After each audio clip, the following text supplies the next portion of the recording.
دشمن مصطفیٰ سے یہ کہہ دو خیر چاہے تو ہم سے نہ الجھے، ہم غلامان احمد رضا ہیں، ہم غلامان احمد رضا ہیں، کوئی بھی ہم سے جیتا نہیں ہے۔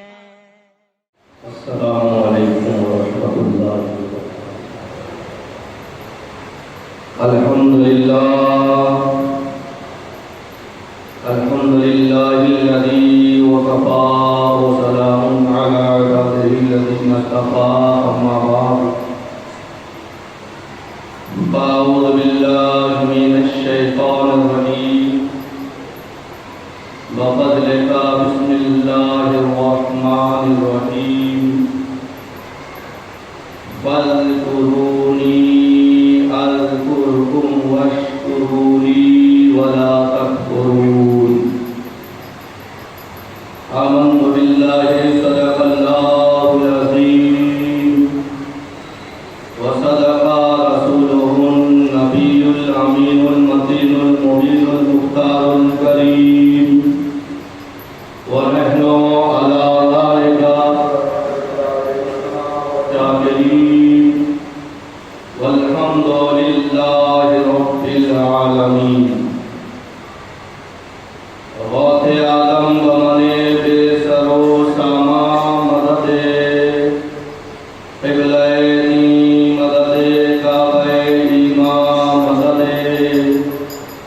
ماں گدائم تو سلطان دو عالم ہستی عرض دارم تمنا یا سہے گیلا مدد۔ عزیزان ملت اسلامیہ، آئیے ہم اور آپ مل کر آقا نامدار مدینے کے تاجدار دونوں عالم کے مالک و مختار حضور تاجدار مدینہ صلی اللہ تعالی علیہ وسلم کی بارگاہ بے پناہ میں اپنی غلامی اور امتی کا ثبوت دیتے ہوئے اہل سنت والجماعت کے قدیم رواج کے مطابق بآواز بلند درود پاک پر ہے۔ اللہم صل علی سیدنا مولانا محمد معدن الجود والکرم منبع والعلم والحلم والحکم وآلہ بارک وسلم، صلو علیہ صلاۃ سلام اللہ تعالی علیہ وسلم۔ ہماری اور آپ کی خوش نصیبی ہے کہ اللہ تبارک و تعالی نے ہمیں ایمان والوں میں پیدا فرمایا۔ جب اللہ تبارک و تعالی اپنے نعمتوں کا تذکرہ کرتا ہے یا اپنی نعمتوں کو اپنے بندوں میں عطا کرنا چاہتا ہے، تب اس کا اعلان ہوتا ہے یا ایھا الذین آمنو، اے ایمان والو۔ جیسا کہ رسول پاک صلی اللہ تعالی علیہ وسلم کے بارگاہ میں درود و سلام پیش کرنے کی بے شمار فضیلتیں ہیں۔ نبی کے بارگاہ میں درود و سلام پیش کرنے سے آفتیں اور بلائیں ٹل جاتی ہیں۔ سبحان اللہ تو بولیے۔ نبی کے بارگاہ میں درود و سلام پیش کرنے سے آفتیں اور بلائیں ٹل جاتی ہیں، اور نبی کے بارگاہ میں درود و سلام پیش کرنے سے گناہ بھی معاف ہو جاتے ہیں۔ نبی کے بارگاہ میں درود و سلام پیش کرنے سے مرتبہ میں بلندی نصیب ہوتی ہے، اور نبی کے بارگاہ میں درود و سلام پیش کرنے سے پریشانیاں دور ہوتی ہیں۔ اسی لیے ہم اہل سنت والجماعت کے ماننے والے اکثر و بیشتر نبی کے بارگاہ میں درود تاج پیش کرتے ہیں، کیونکہ وہ درود ایسا ہے کہ اس میں بتایا گیا ہے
درمیان میں اسلامی مہینے کے دوسرا مہینہ، اسلامی سال کے دوسرا مہینے کے 9 تاریخ کو ہوتے ہیں۔ یہ مبارک مہینہ جس کو ماہ شفر المظفر کے نام سے ہم جانتے ہیں اور خوب مانتے ہیں۔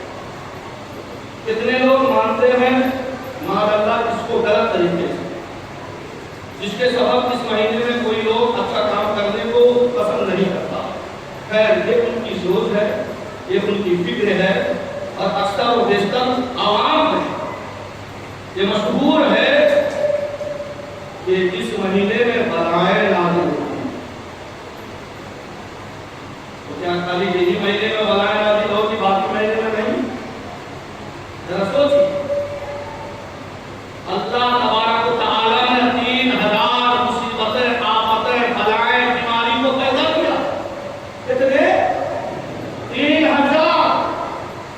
اور یہ جو مصیبتیں آتی ہیں، اللہ خود فرماتا قرآن پاک میں، یہ جو مصیبتیں آتی ہے یہ کسی مہینے کے آنے کی وجہ سے نہیں، کسی سال کے آنے کی وجہ سے نہیں، کسی دن کے آنے کی وجہ سے نہیں، کسی غریب کے آنے سے کے وجہ سے نہیں، کسی امیر کے آنے کی وجہ سے نہیں، بلکہ یہ جو مصیبتیں آتی ہیں تمہاری ہاتھوں کی کمائی، تمہاری۔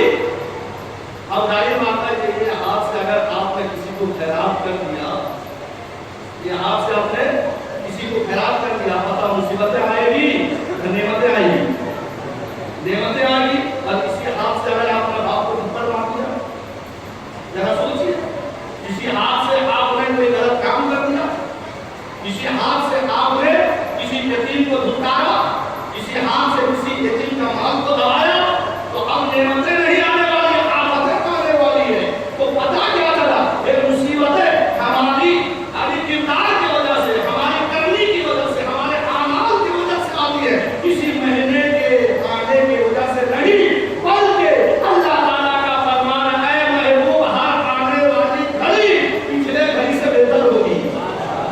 ہر آنے والی گھڑی پچھلے گھڑی سے، ابھی جیسا کہ مثال کے طور پہ گزشتہ ماہ سفر بیماری کا مہینہ تھا، ارے کرونا آیا نہیں گزشتہ سال، اب اس سفر کے اندر میں بہتر حال ہے یا نہیں ہے؟ ہے یا نہیں؟ تو پتہ کیا چلا، ہر آنے والی گھڑی پچھلے گھڑی سے بہتر ہوگی۔ یعنی جب انسان گناہ میں مبتلا ہو جائے، پھر اگر توبہ کر لے تو پھر وہ نیک بن جاتا ہے، نیک بن جاتا ہے۔ تو اسی لیے اللہ تعالیٰ فرماتا ہے، فَاذْكُرُونِي أَذْكُرْكُمْ وَاشْكُرُوا لِي وَلَا تَكْفُرُونِ، کہ تم اللہ کا ذکر کرو، وہ تمہارا چرچا کرے گا۔ اذکرونی اذکرکم، تم اس کا ذکر کرو، وہ تمہارا چرچا کرے گا۔ واشکروا لی، اس کے دی ہوئی نعمتوں کا شکر بجا لاؤ۔ ناشکری ولا تکفروا، ناشکری مت کرو، اس نے جو دی ہے اس نعمت کا شکر بجا لاؤ۔ حضرت بیماری کی بات چلی ہے نا، میں آپ کو بتانا چاہتا ہوں، اللہ نے ایک بہت پیارے پیغمبر جن کا نام حضرت ایوب علیہ السلام ہے، اللہ تبارک و تعالیٰ نے 60 سال تک ان کو ایسی خوشیاں نصیب عطا کی، وہ بادشاہ میں بنے، اولاد، مال، دولت سب ان کے پاس۔ پھر اس کے بعد انہیں معاملہ کیا ہوا؟ معاملہ یہ ہوا کہ آزمائش میں مبتلا ہو گئے، اللہ نے ان کو بیمار عطا کر دیا، بیماری دے دی۔ یاد رکھیں مسلمان، ایک بیماری اللہ تعالیٰ عطا کرتا ہے تاکہ اس کے مقام کو بلند کرے، اور ایک شخص کو بیمار کرتا ہے تاکہ وہ نافرمانی سے بچ جائے۔ گناہ کی وجہ سے بیماری آتی ہے اور مقام کو بلندی تک پہنچانے کے لیے اللہ بیمار دیتا ہے، بیمار عطا کرتا ہے۔ مثال بڑی بیماری کا بات میں نہیں کہتا ہوں، ایک چھوٹی چھوٹی بیماری جس کو بخار کہتے ہیں، بخار۔ یہ بخار کیا؟ علماء فرماتے ہیں کہ جب کبھی کسی کو بخار آئے تو 1-2 دن تک صبر کرے، اس کے بعد میں علاج کرے۔ کیوں जितना उसके बदन में कभी पैदा होगी, जितना गुनाह किया है सब माफी कर जाएगी, बुखार से गुनाह झड़ते। ठीक है, इसीलिए मेरे आका ने फरमाया बुखार को कभी बुरा मत कहो, क्योंकि वो जब आती है तुम्हें तंदुरुस्ती बना के चली जाती है। ठीक है, तो हजरत अय्यूब अलैहिस्सलाम को 60 साल तक अल्लाह ने सागवानी अता किया, खुशियां नसीब की, और 28 के तौर पे उनको बीमारी में मुब्तला 18 साल बीमारी में रहे। कितने साल? बीवी कहने लगी कि तुम कितने बड़े अल्लाह के मजबूर बंदे हो, अल्लाह के बारगाह में दुआ क्यों नहीं करते, अल्लाह तुम्हें तंदुरुस्ती अता कर दे। तो हजरत अय्यूब अलैहिस्सलाम ने इरशाद फरमाया, ऐ मेरे सरीके हयात, अल्लाह ताला ने पहले मुझे कितने साल तक तंदुरुस्ती अता की? 60 साल तक। जब 60 साल तक उसने तंदुरुस्ती अता की है, तो अभी तो 18 साल गुजरे हैं, और 60 साल हो जाए तब मैं दुआ करूंगा। सुभान अल्लाह। जब उसने 60 साल मुझे नेमतें दिया, मेरी औकात को बढ़ाया है, अभी तो 18 साल उसने आजमाइश में मुब्तला किया है, 60 साल तो नहीं हुई है। जब तक 60 साल नहीं उसके यानी जो है आजमाइश में मुब्तला नहीं हो जाए, मैं दुआ नहीं करूंगा।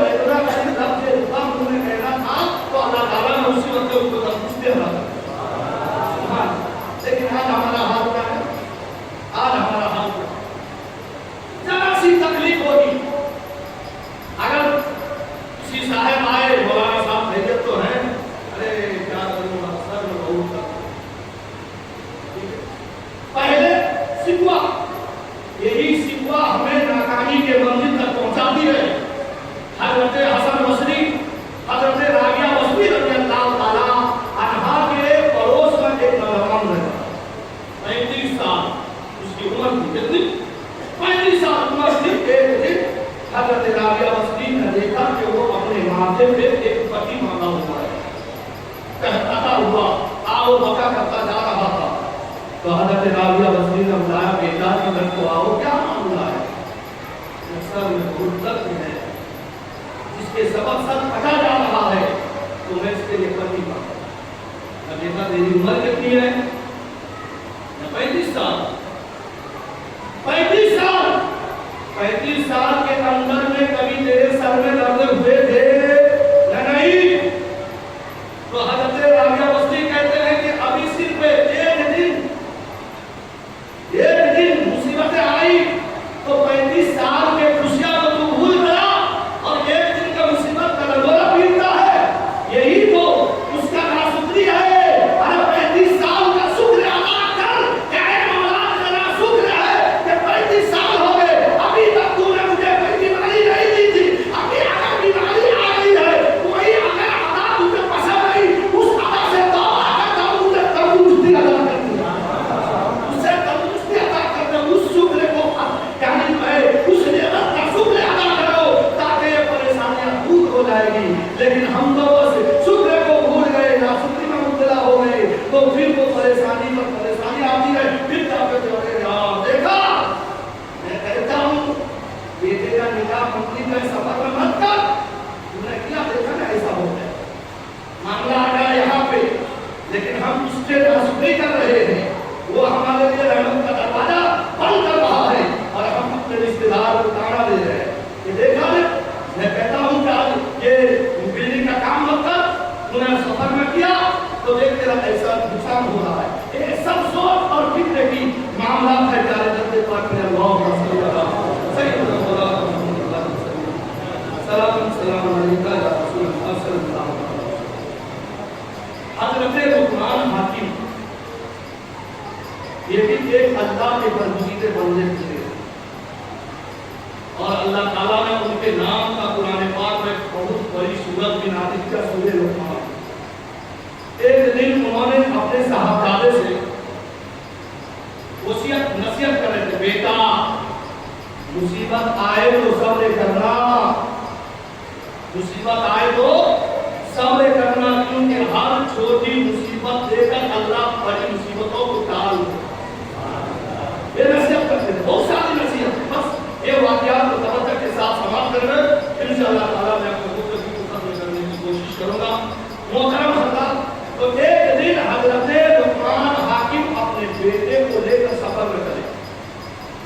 खाने का सामान लिया, घोड़े लिए चले। चलते चलते चलते जा रहे थे, इत्तेफाक ऐसा हुआ गर्मी की शिद्दत लू पड़ रही थी, जिसके सबब घोड़ा जो है प्यास के शिद्दत से बेहोश हो गया। प्यास के शिद्दत से बेहोश हो गया। अब काकी बेटा घोड़ा को ऊपर ना, चलो इसको यही बांध दो और पैदल चलो। अब पैदल चलते चलते चलते गए तो गर्मी की शिद्दत से प्यास लगी। धोबी दूसरादान में पानी लेकर गए थे, पानी खत्म हो गया, खाना खत्म हो गया। अब ऐसा ही चलने लगे, चलते चलते एक जगह पर पहुंचे तो हाकिम लुकमान के साहबजादे के पैर में एक हड्डी चुभ गई। जितना गहरी हड्डी चुभी, खून के फुहारे आने लगे, वो भी बेहोश हो गया। जब बेहोश हो गया, अब अपने जानों पर अपने बेटे के सर रखकर हजरत लुकमान हाकिम जो है बैठे बैठे रो रहे। क्या कर रहे थे? बैठे बैठे रो रहे। तो बेटा कहता है, बाप आप ही तो कह रहे थे कि मुसीबतें आती है, मुसीबतें आती है तो उसमें सब करना, छोटी मुसीबतें बड़ी मुसीबतों को टाल देती है, और आप रो रहे हैं। मैं क्या करूं, मेरे भी जिसमें के अंदर में दिल है, एक बाप की मोहब्बत बेटे की परेशानी से तो गमजदा तो होगी, अरे होगी कि नहीं? तो इसीलिए मैं बोल रहा हूं। अब फिर बाप ने किसी तरीके से यानी टूटे हुए हड्डी को अपने दांत से निकाला, खून के फव्वारे चालू हो गए, पैर में पट्टी बांधा और फिर सफर आगे बढ़ाने लगे तो एक शख्स से कहा, सफर में जाने वाला रुक जाओ, रुक जाओ, रोको नहीं सकता, मत आगे बढ़ो। तो हाकिम लुकमान कहने लगे, क्यों मैंने जाऊं, मुझे रोकने वाले कौन? मैं अल्लाह का फरिश्ता हूं।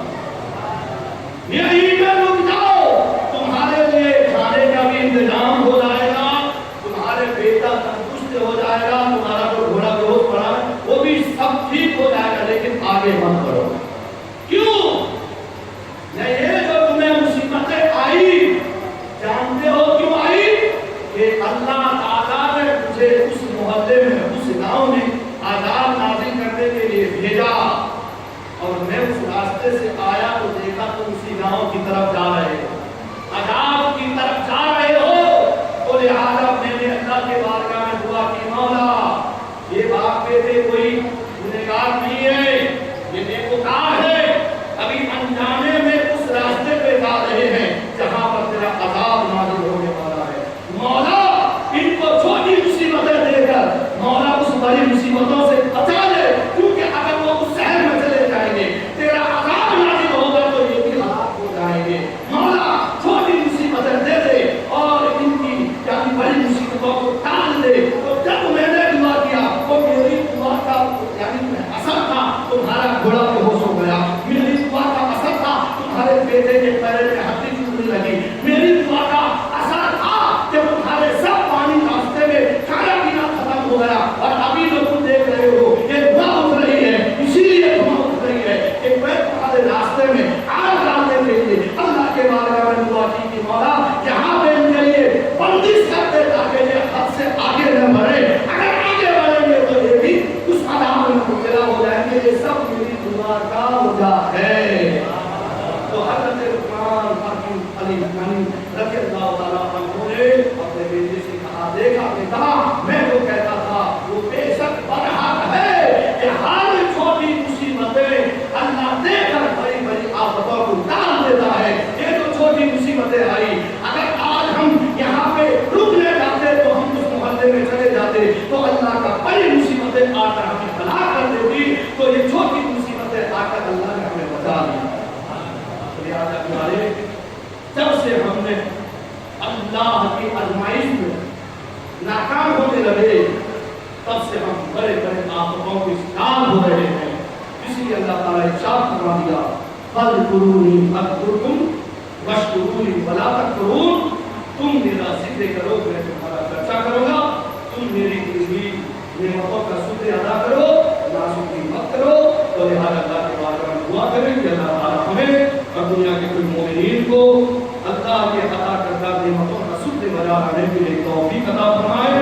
मौला कदीर ये तंदुरुस्ती ये तेरी नेमत है, इसे हमें ہمیشہ ہمیشہ کے لیے سلامت عطا فرما، تیری عبادت کرنے کے لیے طاقت اور قوت، اور تیرے حبیب کے پیغام کو دوسرے تک پہنچانے کے لیے ہمارے عمر میں درازی عطا فرما، ہمیں لا الہ بیماری سے شفا عطا فرما، کہنے سننے میں اگر کہیں نقص خطا یا غلطیاں ہو گئے ہو کرام کاتبین کے ذریعے صحیح فرما کر مجھے ہمیشہ حق کہنے سے بڑھ کے عمل کرنے کی توفیق عطا فرما، آمین۔ وما علینا الا البلاغ المبین، استغفر اللہ ربی من کل ذنب واتوب الیہ۔